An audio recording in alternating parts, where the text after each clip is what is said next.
Go ahead and turn to Galatians 5:16. We're going to go over these verses like we did last week. We'll do it this week, and we'll do it next week as well. But this is going to be our theme verse as we talk about the flesh over the next couple weeks. So last week we talked about this idea of city building. City building is a fleshly desire to take our accomplishments and make them our source of value. They are our way to validate ourselves, prove ourselves, make ourselves feel better about ourselves, our source of security and self-esteem. And we talked about how that is a long-term, not a good idea. So this week we're going to talk about what's called fire lighting. But before we get into that, we're going to take a look at these verses real quick. So Galatians 5, verse 16 and 17. So I say, walk by the Spirit, and you will not gratify the desires of the flesh. For the flesh desires what is contrary to the Spirit, and the Spirit what is contrary to the flesh. They are in conflict with each other, so that you are not to do whatever you want. Okay, so we talked about the flesh, and the flesh is different than the body itself. The biblical idea of flesh is everything in us that is contrary to the will of God. Or specifically in this passage, there are going to be warring passions and desires, priorities between our flesh, or the things that are in us. It has sometimes been interpreted in like the NIV or other writings, maybe commentaries or whatever, as the sinful nature or the sin nature.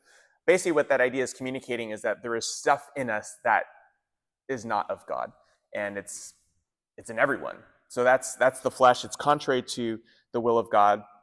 And so our purpose in talking about the flesh last week, this week, and the next 2 weeks, talking about all the ways in which the things within us are contrary to the Spirit, and how to mortify or kill the desires of the flesh and vivify the Spirit, or rather bring the Holy Spirit into those parts of our life and allow us to be changed by Him. So Larry Crabb, in Connecting, again, he identifies the flesh, defines the flesh in this way: inclinations to trust anyone but God for life, inclinations that are fueled by a deceived mind that thinks God is not good enough to trust. So in other words, there are things in us that just don't trust God, and we would rather trust in other people, trust in other things, trust in our plans, trust in whatever it is in order for our lives to work. But as we well know, the things that we trust in that aren't God are subject to decay or disappointment. I really like how Dane Ortland in his book Deeper defines idolatry, which is obviously linked to worshiping something that isn't God, which is something the flesh does. But he says idolatry is the folly of asking a gift to be a giver. I like that. So in other words, you are making something that isn't God, something that maybe God made, or is something out there that isn't God, but it acts like God. And so we're asking this thing to be God. We're asking the gift to be the giver. We're asking the money that God has given us to be our Lord, or whatever that gift is. Okay. So again, over the next few months, we're going to talk about how to have victory over the flesh. Larry Crabb, again, he writes, we live out the gospel by killing an already defeated enemy and surrendering ourselves to the energy and prompting of the Holy Spirit in our new hearts. We mortify the flesh and vivify the Spirit. Again, it's important to recognize that Jesus has already conquered Satan on the cross by his death on the cross and his resurrection from the grave. So now the life of Jesus is in us. And so therefore we have access to fullness of joy, fullness of life, fullness of peace. And we have tools and resources in order to allow the Holy Spirit to change us. What we're going to talk about today is fire lighting, and one of the most terrifying scenes in all of cinema, in my opinion, is in Lord of the Rings. And Frodo is in this dark cave, Gollum betrays him, and he's being chased and hunted down by this enormous spider, which is my worst nightmare. I mean, this spider is like the biggest spider ever, right? And that maybe your fear, like mine is. I might have a degree of arachnophobia, but yeah, seeing that on the big screen is the worst thing ever. Just being, you feel like you're being chased in the movie by this giant spider. But what's interesting too in that movie is that Frodo realizes, oh, I remember I have this light. So he takes out the vial of Galadriel, which he was given in the first movie, and we don't know anything about that thing until we don't see anything in the second movie and then much of the third movie, and all of a sudden he's like, oh, I need light. So he takes it out, and then like the spider's blinded by it, and then so long story short, in dark places we don't like to be there, especially when there's pending danger. We like when things are light, we like when things are visible. But what if you're stuck in a winding, confusing cave and you feel like you're prey to a giant spider? That is rather unpleasant to be in that kind of situation, and therefore you want light. And so when we're in times of darkness, we want light. We naturally dislike being confused. We naturally dislike being in fog. I remember I was driving up to Big Bear, and there's this enormous fog as I'm driving up the road, and I couldn't see like 10 feet in front of me, and I really didn't like it. I remember driving up and just, is anyone going to hit me? I better really go slow and, take it easy. And that we don't like feeling confused. We don't like feeling discombobulated. And we desperately want light in dark places when there's danger. We, generally speaking, like it when our plans work out. We like it when our plans work out without a hitch, when it goes smoothly.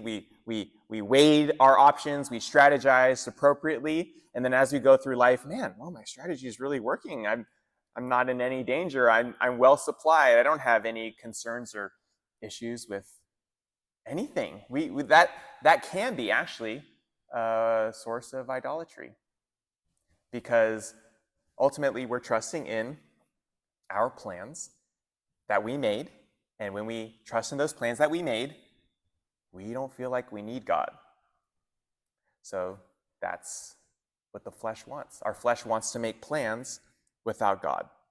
Firelighting is defined as this in Larry Crabb's book, Connecting: when we depend on our own plans to make our lives work. We depend on our own plans to make our lives work. Crabb states their commitment, so firelighters' commitment, to having a confidence in their plans occupies them in ways that spoil connections. So what happens is firelighters will have a hard time connecting with people if they feel like there are certain connections to be made with people that might affect their plans for life. Oh, this person's pretty inconvenient to connect with. I'm going to avoid connecting with them, even though it might be God's will that they connect with that individual. So it does affect our relationships.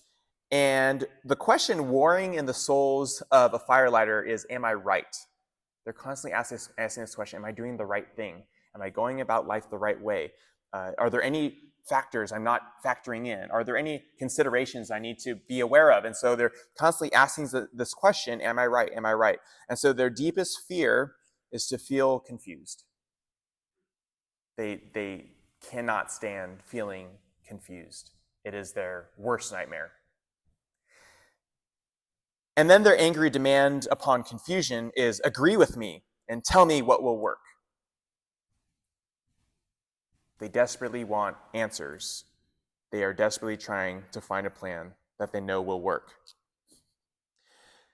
And before we bash firelighters too often, it's important to recognize we all do this to some extent. And this is also highlighted throughout human history in the Old Testament especially, because firelighting gets people in trouble. Abraham firelights. He realizes, I'm having a hard time having an heir. God told me I was going to have offspring. It's not working. I'm going to get Hagar. We're going to have a baby. The women in my life are warring, and it's, the desperate housewives of Canaan or whatever it is, and they're going to war with each other. And then eventually it results in Abraham never seeing his firstborn son again. He never gets to see Ishmael. And Hagar and Ishmael they go away, right? It's terrible, terrible story. And we also see firelighting with Moses. Moses, he firelights and he says, well, if I kill this Egyptian, then there's going to be some progress. So he kills the Egyptian, and then now he's a wanted man for murder. So he runs away, and now he's stuck in the desert for 40 years, right? So he tries to do things his own way, but that's not how God intended to set free the captives. Also, Jonah's plans are disrupted. God tells him to go to Nineveh, which is like very, very short distance from here to Nineveh, And he says, no, I'm going to firelight and I'm going to go all the way to Spain. So he decides to try to go that way, and he gets engulfed by a giant fish. So firelighting works when your plans are working, but not when your plans aren't working. Then the firelighter is despairing. Turn to Isaiah 50 with me, and we're going to read through what the Bible says about lighting our own fires in the midst of darkness and confusion and fog. Okay, Isaiah 50, verse 11.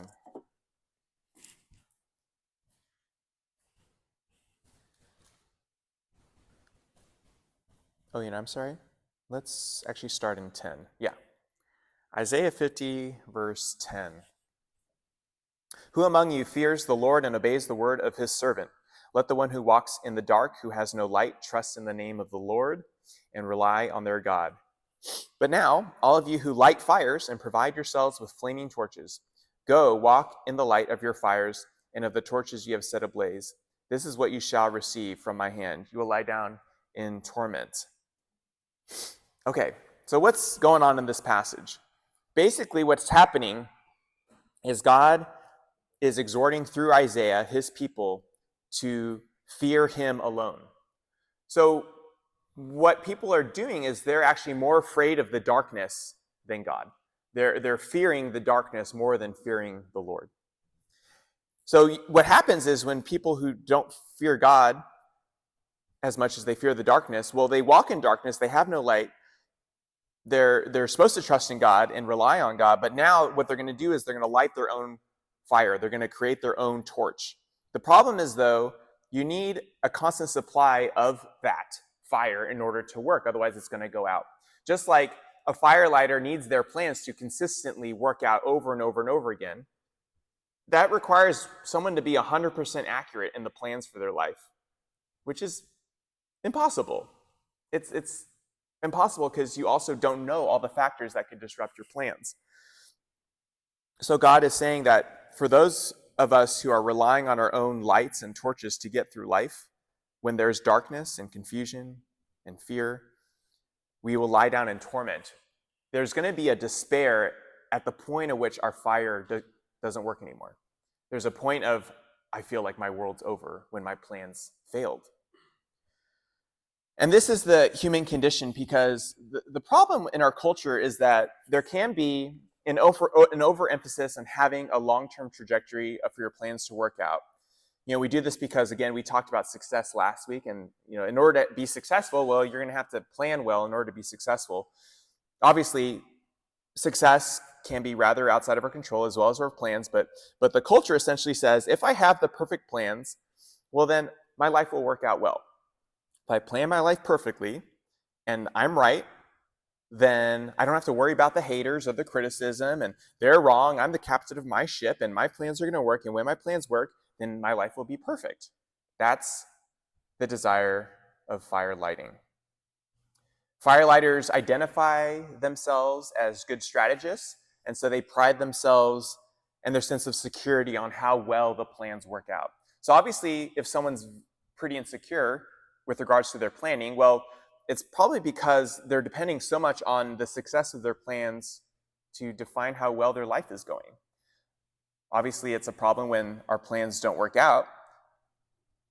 And if people are provoked when people's plans are criticized, we can be defensive. We can also maybe take in too much of the criticism, and now we're going to be second guessing and confused. It's going to take just a little poke, and all of a sudden we're going to feel off balance.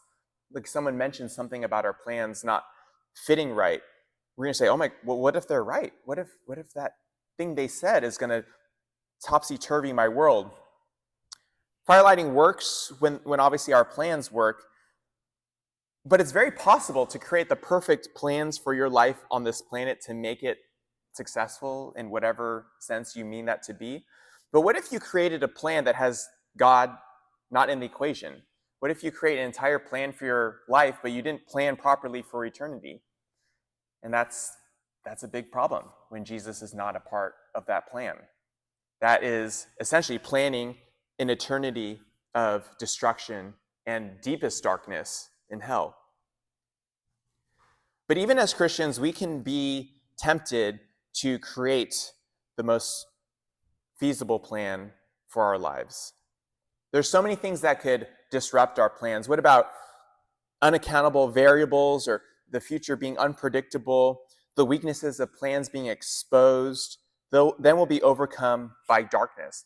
And actually, what happens is for Christians who are very much struggling with this area and not allowing the Spirit to bring life, what they end up doing is living life very, very conservatively. So they never take any risks. They never go for it with God. And it's kind of like a gymnast on a balance beam. I really like this image that Francis Chan had one time. But it's like this idea of being on a balance beam, and this gymnast, you're expecting to do flips and just go for it and take risks, even though they might fall. But you got a gymnast who's just holding the balance beam and clutching it, and then just waiting for the time to run out. And that's what we can be as a Christian, as a firelighter. It's like, I just hope this works out. I'm just holding on for dear life. And if I just hold on, then I'm not going to fall off. But then that means you're just living life like that. You're living life just clutching and not daring, not being courageous, not trusting God even more profoundly, right? So it ends up being a very shrinking, debilitating way to live. And that's not what God has intended. However, many people do feel this way. Let's turn to Psalm 88. And this is prophetic in a lot of ways about Jesus and his suffering. But let's just take a look at Psalm 88. Psalm 88 is a unique psalm, and there is one main reason why I say that. But as we're progressing through the psalm, let's just see and ask God, does this describe me in any way? Does this describe me? How much do I resonate with this passage? Psalm 88 says, Lord, you are the God who saves me. Day and night I cry out to you. May my prayer come before you. Turn your ear to my cry. I am overwhelmed with troubles, and my life draws near to death. I am counted among those who go down to the pit. I am like one without strength. I am set apart with the dead, like the slain who lie in the grave, whom you remember no more, who are cut off from your care. You have put me in the lowest pit in the darkest depths. You have taken from me my closest friends and have made me repulsive to them. I am confined and cannot escape. My eyes are dim with grief. I call to you, Lord, every day. I spread out my hands to you.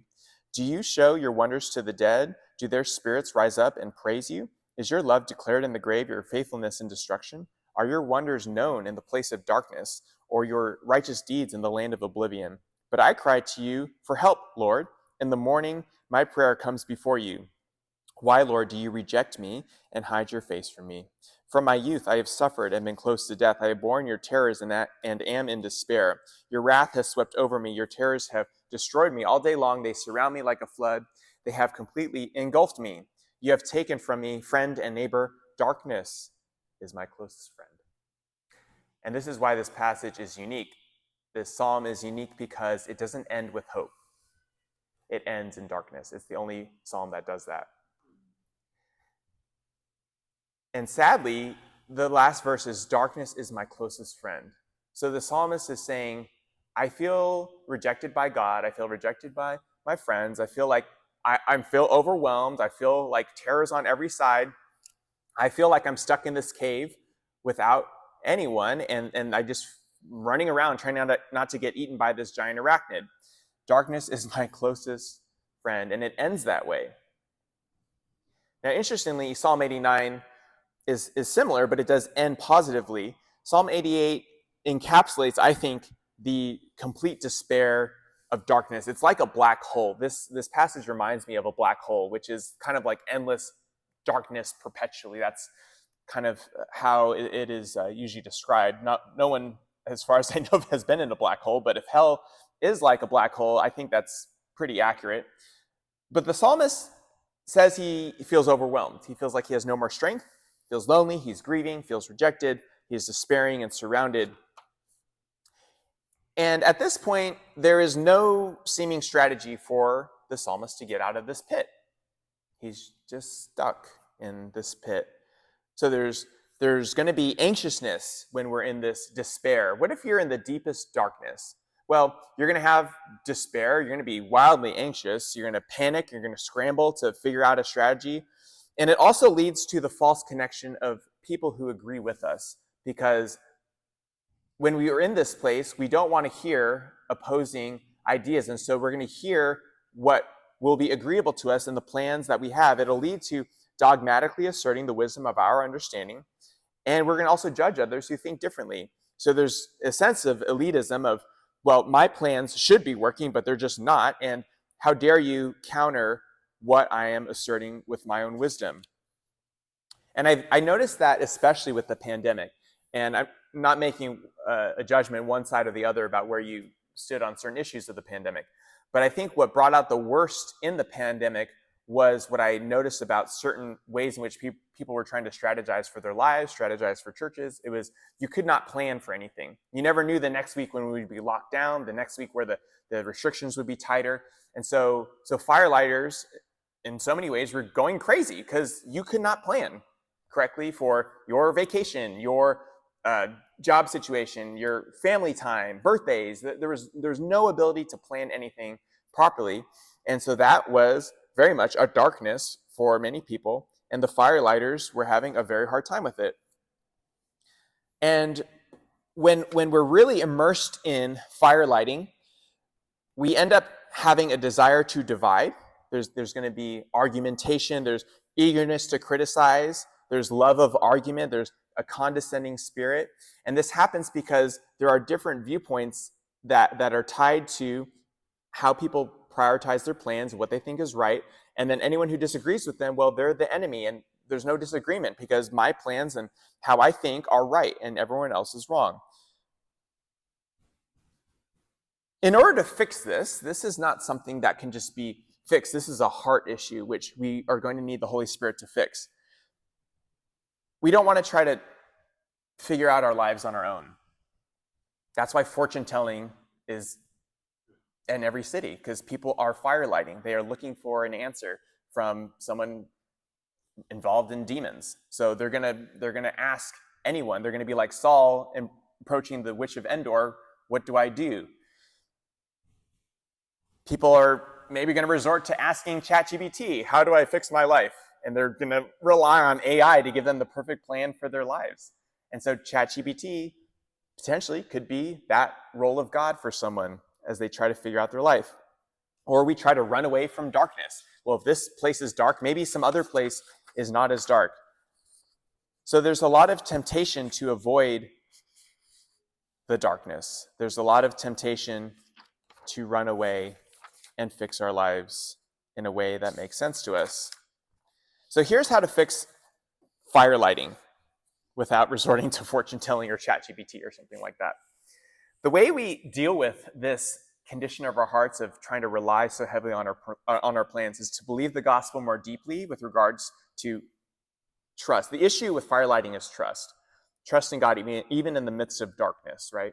So if we believe Christ more deeply in the darkness, that's going to be part of the solution. And the other part is embracing the darkness. Embracing the darkness. Like, are you okay just sitting in the darkness? That's the question. Can you just sit in it? Can you immerse yourself in it? Kind of like last week we talked about the desert is necessary for city builders who want a lot of accomplishment. Well, what happens if you can't accomplish anything? What if there's no water? What if you run out of resources and you're in the desert? Just sit in the desert. As hot as it is, as unfruitful as it is, you sit in it. And in the same way, we're going to sit in the darkness. And that is how God sanctifies the firelighter. God sanctifies the firelighter by bringing darkness and allowing confusion to happen in a believer's life to the point where they are no longer able to rely on their plans. And God sanctifies them by repenting from making their own plans for their lives, relying on their own details that they've figured out with a great amount of research. And they just sit in the darkness, and they're going to get to a point where they trust God and they fear God more than the darkness itself.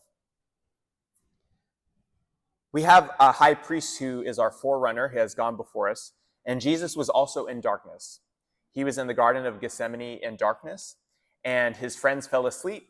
He was by himself, and he embraced the darkness. And he got to a point where he was resolved. And this is where Jesus is better than us, significantly, exponentially better than us. But even in the midst of the darkness, Jesus resolved, if there's no other way, God, to save them, then let your will be done. Don't let this cup pass from me, and I will take your wrath for them. Not my will, but yours be done. And that's where Jesus is better than us, where he was in the midst of that despair and he took on the wrath of God. And on the cross, this is where Psalm 88 hits home, because for Jesus, on the cross, there is no resolve. There is no hope. He takes on the full despair, the full wrath of God to the point of death, and where it says, darkness is my closest friend, because it says the Father has turned his face away from his own Son on the cross. And so Jesus has already experienced the deepest darkness for us. Our confidence comes from the fact that because Jesus already experienced the deepest darkness for us alone, we will never have to experience the deepest darkness without him. And when you believe that, when you trust that he will be in your darkness no matter what, because of what he did on the cross, that will liberate you from the burden of planning your life anymore. God's sanctifying strategy for this fleshly attitude is to bring more of the Spirit to the saint while in the midst of deep darkness. There's this passage I'm not going to have you turn to. It's from Jonah. But like I said, Jonah was trying to firelight. He was trying to make a different plan. And he realized that his plan wasn't working too well. And it actually resulted in him getting swallowed by this big fish. He's probably covered in stomach acid. And he is also getting the bends. I don't know if you know about that, but like as a fish is probably swimming up and down, well, you're also going up and down. And if you're scuba diving, you have to incrementally go up slowly. And if you don't, you're going to have serious health concerns.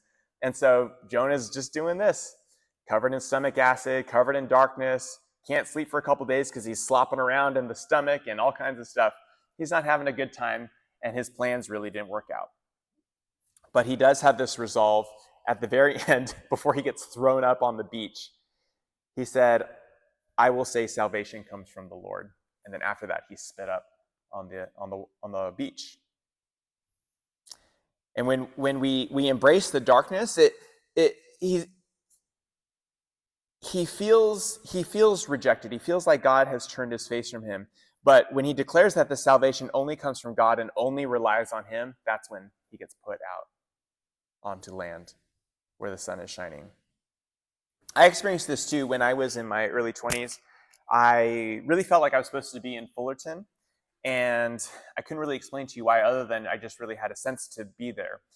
But it was hard. I had felt like at the time my friends had gone their separate ways, and I felt just alone. I was trying to work, and I was trying to make my life work in terms of being able to be in pastoral ministry. And I just really felt like my plans weren't coming together. I wasn't finding the woman I was supposed to be with. Pastorally, things weren't seeming to work out, even though I wanted them to. But I had to learn in the midst of that fog and that darkness and that confusion just to sit with God and to just trust that he's there with me. And if he's there with me, then it doesn't matter whether my plans work out or not, because I have him. And that matters a lot more than whether my strategies for my life work out. Because they weren't working out. Eventually, they did work out. But I did have this season of embracing the darkness and sitting with God. And only deep darkness will help us to fear God more than the confusion.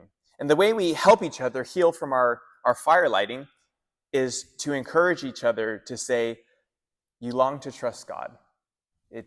You have a new heart. You do actually long to trust God. And we need to encourage each other to continue to trust him in the midst of that. Turn to Psalm 23. This is a well-known psalm. It's said at many funerals. But what I do with my children, when I remember to, is I take them into the closet one at a time. And I have a walk-in closet that's dark, and I close the door, and I recite Psalm 23 to them. And they may not necessarily understand, obviously, all the sentences in that psalm, But what I want them to know is that God is with them in the midst of that. So Psalm 23, especially verse 4. So just look at verse 4. Even though I walk through the darkest valley, or your version may say the valley of the shadow of the death, I will fear no evil, for you are with me. Your rod and your staff, they comfort me. So even though I'm in the deepest valley of the deepest darkness, I will fear no evil. Why? Well, because there's someone with him. There's this supposed ancient Cherokee tradition.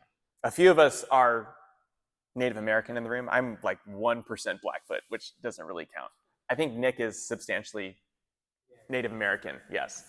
So anyway, what I love about the Cherokee tradition, so I don't know if there's really a rivalry between the Blackfoots and the Cherokee. I haven't really researched, but what I like about this tradition in particular, I don't really know much about the Blackfoot tradition, but what I like about the Cherokee one is that as a rite of passage for young men, they would have them go out into the woods being blindfolded. So they blindfold the young boy, and he has to last the whole night in darkness, just sitting on a tree stump, just surviving the night. And then the tradition goes that they would undo the young man's blindfold in the morning. And ironically, it'd be his father sitting next to him the whole time, but he wouldn't know that his dad was there with him. So the idea is that we have to be comfortable in the darkness, even when it feels like someone's not with us, but with the reality knowing that someone actually is there with us, that God is there with us. Our boys sometimes struggle with darkness, being afraid of the dark. I was afraid of the dark too as a kid, and you might have as well. But Luke was struggling with darkness at night and saying he's afraid of the dark. And so we told him one night, just, hey, we're not going to be in your bed the whole evening. Like, we might hop in your bed for a couple minutes and just comfort you, but you're not going to be in your bed the whole night. So just know that God's with you. Oh, okay. So he's sleeping, and then Riley, our younger boy, he's afraid of the dark. And so I loved how my older son Luke comforted him and said, Riley, it's okay, God's here with us. And so that's how we help each other with the fire lighting, is we're there with someone in the darkness, and we remind them that God is there with them. And we just need to know that God will never leave us or forsake us, and that God is with us in the midst of darkness. And when this changes us, when we can continue to trust that God is with us, it changes the firelighter into asking, whom do I trust? It forces us to no longer try to plan our lives out with very specific details that must happen, and if they don't, then I'm going to lose my mind.